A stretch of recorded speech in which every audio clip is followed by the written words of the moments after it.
नमस्कार साथियों, मैं हूं अवनीश विद्यार्थी और आप देख रहे हैं ब्रेकिंग ट्यूब। और इस वक्त की सबसे बड़ी खबर यह है कि उत्तर प्रदेश में मंत्रिमंडल विस्तार और संगठन पुनर्गठन को लेकर के बैठक अंतिम चरण में है।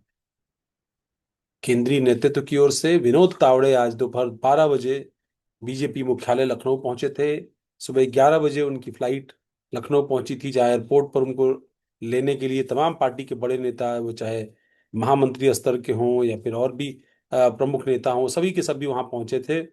और उन नेताओं ने उनका स्वागत वहां पर किया, जिसके बाद विनोद तावड़े मुख्यालय पहुंचे, जहां उनकी मुलाकात प्रदेश अध्यक्ष पंकज चौधरी से हुई। और पंकज चौधरी से मिलने के अलावा एक पूरा सिलसिला जो है वो 12 बजे से लगातार उनकी मुलाकातों का था। करीब 1 दर्जन के आसपास प्रमुख नेताओं से उन्होंने आज 1 टू 1 मुलाकात की। कुछ तस्वीरें सार्वजनिक हुई और कुछ तस्वीरें सार्वजनिक नहीं हुई हैं, लेकिन महत्वपूर्ण इसलिए है क्योंकि इन मुलाकातों के बाद एक बैठक दिल्ली में हुई। बैठक 1 घंटे तक चली और उस बैठक में केंद्रीय गृह मंत्री अमित शाह और इसके अलावा उत्तर प्रदेश के प्रदेश अध्यक्ष पंकज चौधरी, जो केंद्र में वित्त राज्य मंत्री हैं, वो भी मौजूद रहे। और लखनऊ की बैठक से सीधे निकलकर वो दिल्ली पहुंचे। दिल्ली उन्हें बुलाया गया था अ, केंद्रीय आलाकमान के सामने, यानी अमित शाह के सामने वो थे। अमित शाह बंगाल और बिहार की राजनीति से इतर उत्तर प्रदेश की राजनीति पर चर्चा कर रहे थे। सबकी निगाहें थी कि बिहार में 14 तारीख को क्या होने जा रहा है। 14 तारीख को स्टेट कैबिनेट की मीटिंग है। 14 तारीख को ये माना जा रहा है कि विधायक दल बीजेपी का जो है उसकी भी बैठक होगी। शिवराज सिंह चौहान को बिहार में पर्यवेक्षक, मुख्य पर्यवेक्षक बना करके भेजा गया है केंद्रीय मंत्री को। तो नया नेता वहां पर बीजेपी को अपना चुनना है, जो बिहार का अगला मुख्यमंत्री होगा, और वो लगभग तय माना जा रहा है कि सम्राट चौधरी होगा। और कोई नाम सरप्राइज भी हो सकता है, लेकिन सम्राट चौधरी इस रेस में सबसे आगे हैं और लगभग तय है कि सम्राट चौधरी, क्योंकि वो अमित शाह की पसंद भी है। अब बात उत्तर प्रदेश की कर ले। उत्तर प्रदेश में ये बात बहुत लंबे समय से चल रही है कि कौन लीडर होगा, किस तरीके से टीम होगी, किस तरीके से मंत्री कौन होगा, कौन उपाध्यक्ष होगा, अध्यक्ष होगा, मंत्री होगा। और इन तमाम चर्चाओं के बीच अगर आपको याद हो तो 15 दिसंबर से पहले पहले उत्तर प्रदेश में बीजेपी ने अपना प्रदेश अध्यक्ष पंकज चौधरी को निर्वाचित कर दिया। और उसी के साथ साथ केंद्र में भी नितिन नवीन को केयर टेकर अध्यक्ष के तौर पर पहले रखा गया, और बाद में अभी कुछ दिनों पहले उनकी औपचारिक तौर पर उनका निर्वाचन जो है वो बीजेपी अध्यक्ष के तौर पर हुआ है। अब जब बीजेपी प्रदेश अध्यक्ष चुन चुकी है, साल भर से कम का समय बचा है यूपी में चुनाव में जाने के लिए, कई मंत्री पद खाली हैं और कई ऐसे लोग बाहर से दस्तक दे रहे हैं जो मंत्रिमंडल में अपनी जगह बनाना चाहते हैं, जिसके लिए जोड़तोड़ बहुत दिनों से चल रही, बहुत सारे वादे इरादे भी चल रहे हैं। कुछ लोकसभा चुनाव के दौरान हुए थे, कुछ लोकसभा चुनाव के पहले हुए थे, और कुछ लोकसभा चुनाव के परिणाम के बाद हुए थे। और उन वादों इरादों को अब तक अमली जामा नहीं पहनाया जा सकता है। ऐसे में ये बात बार बार उठ रही है कि यूपी में मंत्रिमंडल विस्तार होगा तो वो किस स्तर पर होगा। क्या वो गुजरात मॉडल पर होगा कि पूरा का पूरा मंत्रिमंडल इस्तीफा देगा, नए सिरे से उसका पुनर्गठन होगा। क्योंकि 2 बार सरकार यहाँ उत्तर प्रदेश में रह चुकी है, और अगर तीसरी बार बनानी है तो एंटी इनकम्बेंसी को भी काउंटर करना पड़ेगा। या फिर महज कुछ सिंबॉलिक सर्जरी होगी, यानी कुछ ऐसे नेताओं को शामिल कर लिया जाएगा जिनके बारे में पार्टी सोचती है कि इनका राजनीतिक भविष्य उज्जवल है, और फिर आगे कुछ राजनीतिक संदेश देने के लिए कुछ जातियों का समायोजन कर लिया जाएगा, कुछ क्षेत्रीय संतुलन बिठा लिया जाएगा, और उसके बाद फिर इस चर्चा को विराम दे दिया जाएगा।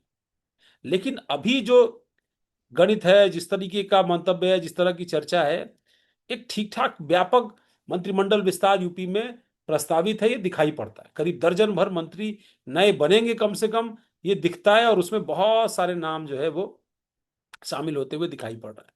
कुछ ऐसे नेता जो राष्ट्रीय राजनीति में, उनको प्रदेश की राजनीति में लाने की बात कही जा रही है। कुछ ऐसे नेता जिनको कहीं ना कहीं अलग तरीके की भूमिका देने का दबाव पार्टी संगठन में बहुत ज्यादा है, इसलिए उनकी बात हो सकती है। कुछ जातियां हैं जिनका समायोजन ठीक से नहीं हो पा रहा है सरकार में, पार्टी में, उनका समायोजन कैसे बढ़े, इसको लेकर के चर्चा हो रही है। क्योंकि एक एक परसेंट वोट बेहद महत्वपूर्ण होगा। कि 24 का चुनाव को पता है कि उत्तर प्रदेश में बीजेपी यानी एनडीए जो है वो इंडिया गठबंधन से पिछड़ गया था। तो वो बात कहीं ना कहीं एनडीए के तमाम नेताओं को, बीजेपी के तमाम लीडरशिप को सालती होगी कि भाई यूपी से ही जहां सबसे मजबूत मामला था, वही मामला गड़बड़ हो गया। और उत्तरोत्तर 2014 से अगर आप ट्रैक रिकॉर्ड देखिए तो धीरे धीरे धीरे धीरे, थोड़ा थोड़ा करके ही सही, लेकिन कमतर होती जा रही है परफॉर्मेंस। ये परफॉर्मेंस का ग्राफ वापस 2027 में ऊपर कैसे जाएगा, इस पर दरअसल मंथन हो रहा है। और आप सोचिए, अगर अमित शाह बिहार की इस पंचायत से, बंगाल का चुनाव जहां उन्होंने अपने लिए एक तरीके से साख का सवाल बना लिया है, उस चुनाव के बीच में अगर यूपी के प्रदेश अध्यक्ष को मिलने के लिए बुलाते हैं तो बात तो कुछ महत्वपूर्ण होगी।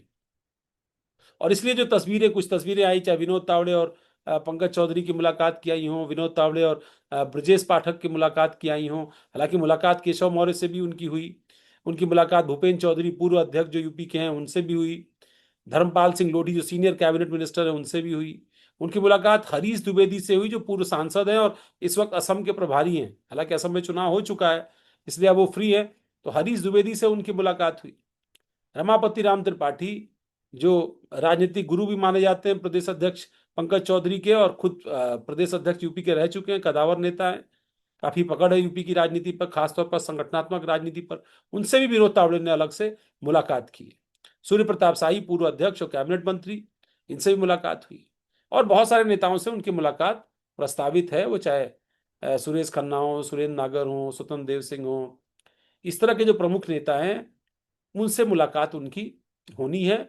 जो पूर्व अध्यक्ष रहे या पार्टी में राष्ट्रीय स्तर पर पदाधिकारी हैं, उन सब की मुलाकात भी उनके साथ होने वाली है, और इस मुलाकात के बाद एक फीडबैक जो है होने वाला है, जो फीडबैक वो केंद्रीय आला कमान को देने जा रहा है। अब बीजेपी को उत्तर प्रदेश में क्या चुनना है? निगम आयोगों के चेयरमैन, उनके मेंबर्स, वहां पर कार्यकर्ताओं का कैसे समायोजन हो, ये तय करना है। पार्टी को नया संगठन में दायित्व, पूरा संगठन जो टीम है, टीम पंकज चौधरी, उसको पूरा सेलेक्ट करना है, और फिर उनको मंत्रिमंडल में जो भी रिक्तियां हैं उसके आधार पर, या फिर नए मंत्रिमंडल का अगर पूरा पूरा पुनर्गठन होता है तो व्यापक तौर पर जिन लोगों को लाना है, जिनको आउट करना है, उनकी एक रूपरेखा बनेगी। अगर इतने बड़े पैमाने पर होता है बदलाव, तो फिर जाहिर सी बात है कि जिनके मंत्रिमंडल से जिनका टिकट आउट होगा, हो सकता है कि विधानसभा चुनाव से भी वो उनका टिकट जो है वो ट्रिम हो जाए, कट काट दिया जाए। सबकी बात मैं नहीं कर रहा, पर कुछ लोगों के साथ ऐसा हो सकता है। तो ये एक महत्वपूर्ण बदलाव है, एक महत्वपूर्ण पड़ाव है, खासतौर पर यूपी की राजनीति के लिए। आपको याद होगा पिछली बार बीएल संतोष आए थे जब प्रदेश अध्यक्ष के तौर पर पंकज चौधरी का नामांकन भरा जाना था, और उसके बाद औपचारिक तौर पर उनकी तैनाती नियुक्ति होनी थी। तो उस वक्त बीएल संतोष आए थे, उन्होंने सबसे मुलाकात की, फीडबैक लिया, फिर आलाकमान जो कह रहा था वो सबको बता दिया। कल सुबह संभवतः मुख्यमंत्री योगी आदित्यनाथ से विनोद तावड़े की मुलाकात होगी। आज रात लखनऊ में ही रुके हुए हैं। इसके अलावा रक्षा मंत्री राजनाथ सिंह भी आज से लखनऊ में है। तो विनोद तावड़े अब उनसे यहां मिलेंगे या दिल्ली में ही परामर्श करेंगे, ये भी स्पष्ट नहीं है। उनके बेटे नीरज सिंह जरूर आज मिलने के लिए पहुंचे थे विनोद तावड़े से, जो लखनऊ का कामकाज खासतौर पर देखते हैं। तो ये सारी कवायद बीजेपी के अंदर चल रही है। ये बात सही है कि मंत्रिमंडल विस्तार में कुछ बागी समाजवादी पार्टी के जो नेता हैं उनको भी समावित करने की बात कही जा रही है। इसमें मनोज पांडे जो ब्राह्मण समाज से आते हैं, रायबरेली की ऊंचाहार सीट से विधायक है, कैबिनेट मंत्री रह चुके हैं और मुख्य सचेतक थे समाजवादी पार्टी के, वो उनको मंत्रिमंडल में शामिल करने की बात जो है वो काफी दिनों से कही जा रही है। कहा जा रहा है कि लोकसभा चुनाव से पहले उनसे केंद्रीय आला कमान ने कमिटमेंट किया था। इसी तरीके से पूजा पाल का नाम है। पूजा पाल एक सिंबॉलिक कैरेक्टर है, पाल समाज से आती है, ओबीसी समाज से, साथ ही साथ अतीक अहमद के साथ जो अदावत उनके परिवार की थी, उनके पति की हत्या हुई, तमाम सारी चीजें हुई, और उसके बाद वो बैक टू बैक जो है कवर फायर भी दे रही है बार बार बीजेपी के नेताओं को, अखिलेश यादव और समाजवादी पार्टी को निशाने पर लेकर के। अभी कुछ दिनों पहले भी उन्होंने बयान दिया था। तो पूजा पाल की लॉटरी लग सकती है, उनको मंत्रिमंडल में एक जगह सिंबॉलिक तौर पर मिल सकती है। बीजेपी इस तरह के पैटर्न पर काम करती है। तो ये दो नेता हैं जो बागी हैं समाजवादी पार्टी के, पर उनको सरकार अपने यहाँ मंत्रिमंडल में समावित कर सकती है। बाकी तो किसी बागी के समावित होने की बात मुझे नहीं लगती कि दिखाई पड़ती, पर और मंत्रिमंडल में कई सारे चेहरे आपको दिखाई पड़ सकते हैं। भूपेन्द्र चौधरी जिनसे आज विनोद तावड़े ने मुलाकात की, वो काफी स्ट्रॉन्ग कंटेंडर हैं जो मंत्रिमंडल में आ जाएं। हरीश द्विवेदी वो एक महत्वपूर्ण दावेदार हैं, खासतौर पर तब जब पूर्वांचल में ब्राह्मणों की नाराजगी की बात कही जा रही है, तो वो मंत्रिमंडल में आ सकते हैं। इस तरीके से कुछ और नेता हैं जिनके मंत्रिमंडल में महेंद्र सिंह, डॉक्टर महेंद्र सिंह जो मध्य प्रदेश के प्रभारी हैं, उनकी भी जो है मंत्रिमंडल में वापसी की बात कही जा रही है। ऐसे कई सारे नेता हैं बीजेपी के अंदर जिनके मंत्रिमंडल में, श्रीकांत शर्मा, सिद्धार्थनाथ सिंह, ऐसे बहुत सारे नेता हैं जिनको पुनः मंत्रिमंडल में लेने पर पार्टी विचार कर सकती है। क्योंकि पार्टी की सरकार के चेहरे पर इस बात को लेकर के आरोप लगा था कि सिवाय योगी आदित्यनाथ के दो एक और चेहरों को अगर छोड़ दिया जाए तो बहुत लोकप्रिय चेहरे मंत्रिमंडल का हिस्सा नहीं है। मतलब वो अगर अगली बार विधानसभा का चुनाव भी अपने सीट पर लड़ने जाए तो बीजेपी का ठप्पा अगर उनके पीछे नहीं हुआ तो उनके लिए बड़ी मुश्किल हो जाए। तो थोड़ा अपने दमखम पर, अपनी जाति समूह पर, अपने इर्द गिर्द की सीटों को प्रभावित रखने वाले, कर पाने की क्षमता रखने वाले नेताओं के नाम पर भी बीजेपी विचार कर रही है। ये तमाम सारी कोशिश इस वक्त उत्तर प्रदेश में चल रही है।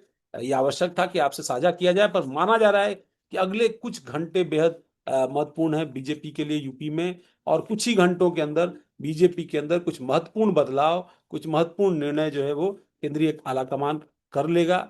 बिहार में आपको उदाहरण मिल चुका है। बिहार में मुझे लगता है कि 14 तारीख को या 15 तारीख को नई सरकार शपथ ले लेगी, और उसके बाद फिर उत्तर प्रदेश से मंत्रिमंडल का पुनर्गठन या मंत्रिमंडल का विस्तार और टीम पंकज चौधरी का ऐलान जो है वो कहीं ना कहीं सामने दिखाई पड़ेगा। यूपी से कई लोग केंद्रीय टीम में जा रहे हैं, केंद्र से कई लोग यूपी की टीम में आ रहे हैं, और कई लोगों की दोनों टीमों से छुट्टी होने जा रही है। वो कौन लोग हैं? आपको अगर उनके नाम पर कोई नाम आपको ध्यान आता है तो आप हमें कमेंट बॉक्स में जरूर बताइएगा। आपकी राय महत्वपूर्ण है कि बीजेपी की सियासत किस ओर जा रही है, और कैसे बीजेपी 2024 की हार को 2027 में जीत में तब्दील कर पाएगी। ये एक बड़ा सवाल। क्या मंत्रिमंडल विस्तार और नए संगठन के साथ बीजेपी 2027 की लड़ाई मजबूती से लड़ पाएगी? उस लड़ाई में क्या उसको उस तरीके की कामयाबी मिल पाएगी जो 17 और 14 के चुनाव में उसने उत्तर प्रदेश में हासिल की थी? ये तमाम बड़े सवाल हैं जिनका जवाब जनता के पास है। एसआईआर की सूची भी आ चुकी है, एसआईआर की फाइनल लिस्ट आ चुकी है। बीजेपी के प्रभाव वाले कई सारे इलाकों में बड़े पैमाने पर वोटर्स की कमतरी हुई है। 20 से 30% तक मतदाता कम हुए हैं। और महत्वपूर्ण सीटें, वीवीआईपी सीटें, वो चाहे शाहजहांपुर सुरेश खन्ना की हो, नंदगोपाल नंदी की सीट हो, इलाहाबाद पश्चिम दक्षिण, ऐसे और भी बहुत सारी सीटें हैं जहां पर जो वोटर हैं उनकी संख्या कम हुई है। नोएडा में सीटें हैं, और भी कई सारे महत्वपूर्ण, कानपुर में हैं। ऐसे शहरों में उन पर भी विचार और मंथन जारी है। मुस्लिम बहुल इलाकों में सीटों जो वोटर है उनके नंबर्स ज्यादा कम नहीं हुए। तो ये सब बातें भी बीजेपी के अंदर चर्चा का विषय बनी हुई हैं। बूथ प्रबंधन, booth management, voter list management, form 6 के माध्यम से नए मतदाताओं को इनरोल कराना, ये तमाम सारे काम अगले 6-8 महीने में आपको उत्तर प्रदेश में दिखाई पड़ेंगे। और जो जितनी मजबूत टीम, जितनी मजबूत रणनीति के साथ सामने जाएगा, क्योंकि अंतर 1-2% का ही होगा, और उस पर बड़े पैमाने पर सीटों का गैप जो है वो देखने को मिल सकता है। बहुजन समाज पार्टी की भूमिका भी महत्वपूर्ण होगी। वो कितना अच्छा चुनाव लड़ती है, जितना अच्छा चुनाव लड़ेगी, दोनों ही पार्टियां जो सत्ता पक्ष और विपक्ष की मुख्य पार्टियां हैं, उनकी संभावना उतनी कमजोर हो। तब बीएसपी का भी रोल महत्वपूर्ण है। जो गठबंधन में साथी हैं, चाहे वो सब समाजवादी पार्टी के साथ कांग्रेस पार्टी है, और एनडीए के साथ निषाद पार्टी, अपना दल और राजभर की पार्टी है, तो इनकी रणनीति भी महत्वपूर्ण होगी।